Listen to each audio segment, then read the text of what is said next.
Muriel, você muito gentilmente passou a palavra para mim aqui, eu chamei a Basília, né? E nós vamos agora retomar o contato que há pouco nós começamos com a nossa entrevistada para que a gente possa dar repercussão, então, a essas questões de ordem econômica, fiscal e que mexe com o mercado financeiro também, que é a economista-chefe da Galapagos Capital, Tatiana Pinheiro. Agora deve estar nos ouvindo bem, né, Tatiana? Boa tarde. Agora tô. Muito obrigada. Espero que vocês estejam me ouvindo também bem. Muito obrigada, Muriel. Muito obrigada. Parabéns à Basília.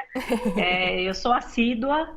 Acho que ela merece muito. Ajuda muito a gente também aqui na parte da análise. É verdade. Você veja que interessante, nós estamos te ouvindo, você não estava nos ouvindo. E a base do diálogo, que é isso que queremos aí, né, para se definir boas políticas na economia, nas finanças do país, precisa falar e ouvir e ter comunicação entre as partes, né? Então, nesse momento, o mercado já se posicionou, já se colocou claramente contrário a qualquer gastos exagerados ou descontrole fiscal ou uma projeção para o futuro que não seja a melhor. Por outro lado, é preciso conciliar aí as necessidades sociais também do país e a sensibilidade do governo que acabou de ser eleito. O que você acha o ponto mais importante? Por exemplo, se deve ter uma PEC para 4 anos, que assusta e preocupa o mercado, ou ano a ano renovada, que aí tem aí um aspecto de ordem política também, que vai necessitar sempre uma negociação, né? Qual é o ponto central para você?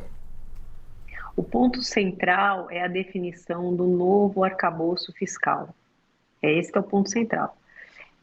O problema de gastar, principalmente gastar no social, acho que ninguém é contra. Acho que é uma unanimidade que a gente precisa fazer uma inserção social. Acho que vou ser ousada aqui. Eu acho que você não vai encontrar ninguém que fale contra esse tipo de coisa.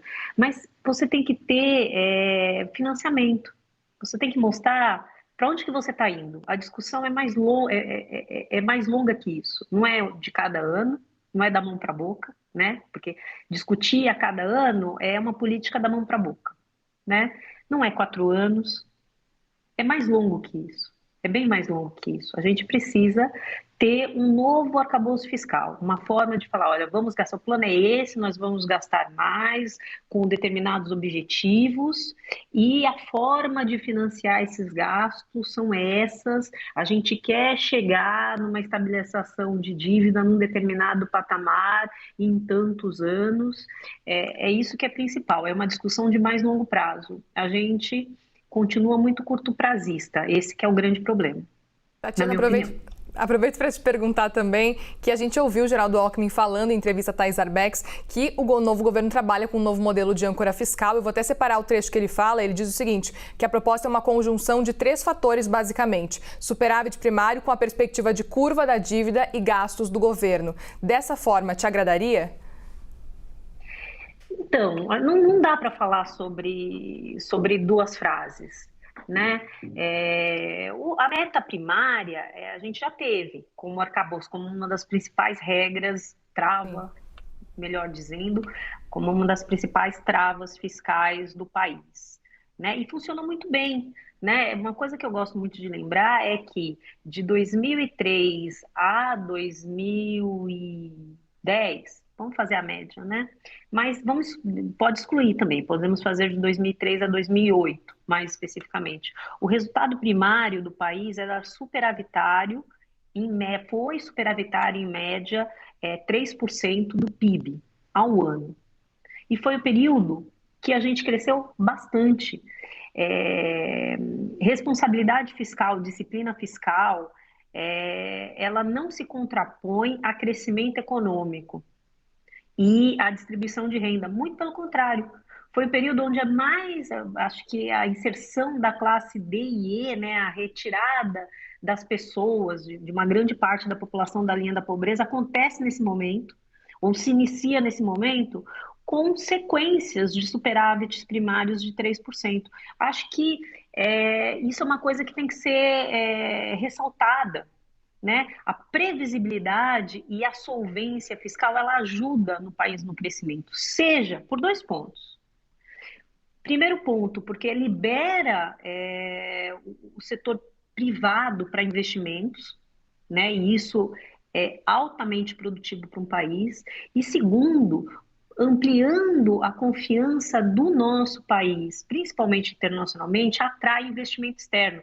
Então, você tem investimento privado liberado e aumento do investimento externo. Essa combinação é que potencializa o crescimento do país, na nossa forma de entender crescimento econômico em países emergentes. Deixa eu explorar um pouquinho o seu raciocínio quando você dizia que estamos muito no curto prazo e eu vou aceitar o seu convite de olhar o Brasil mais para frente, mas a longo prazo. Nós temos reformas sérias para serem feitas já de algum tempo. É a tributária, a administrativa, entre nós até a política também, né, que precisa ser feita essa reforma. Mas enfim, pelo menos essas no campo econômico elas precisam ser logo atualizadas. E o vice-presidente Geraldo Alckmin, ele disse que o futuro governo trabalha com um modelo de âncora fiscal. É possível, na sua concepção, ter um modelo, sim, de âncora fiscal, que é um pouco diferente do teto, mas dá um rumo também, dá uma seriedade, e fazer as reformas? Sim, claro. Âncora fiscal, o que é âncora fiscal? Ó, quando a gente tinha a meta do primário e seguia a meta do primário, que foi aí dos idos de 2003 a 2008, mais ou menos, isso era a âncora fiscal do país. Aí, a partir de 2008, essa meta fiscal foi perdendo credibilidade. Do mesmo modo que o teto de gastos hoje tem baixa credibilidade. Qual foi o modo? Exclui uma coisa da meta primária, exclui outro gasto da meta primária, exclui uma outra desoneração da meta primária, aí a gente chega em 2016. E aí a gente precisava de um outro arcabouço, de uma outra âncora fiscal. E aí foi aprovado o teto de gastos, né? E que funcionou há alguns anos,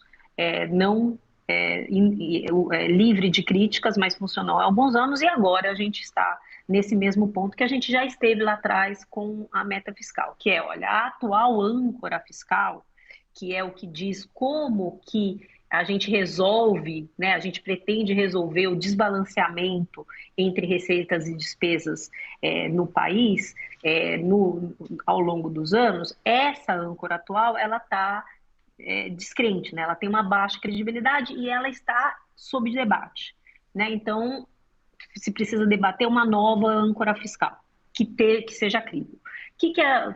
Quais são os pré-requisitos de âncora fiscal? Tem que ser simples, tem que ser flexível, não pode ser rígido, né? Porque você tem crises, o mundo tem crises, né? Não é só crises domésticas, a gente também, às vezes, tem que enfrentar crises internacionais.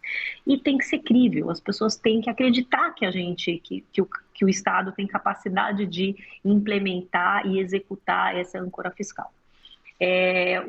A proposta, né, a princípio, do que pouco a gente sabe, de resultados, né, voltar com a meta primária e estipular um caminho de longo prazo de dívida, é um caminho, é uma âncora fiscal interessante, inclusive porque a gente já teve como âncora fiscal a meta primária.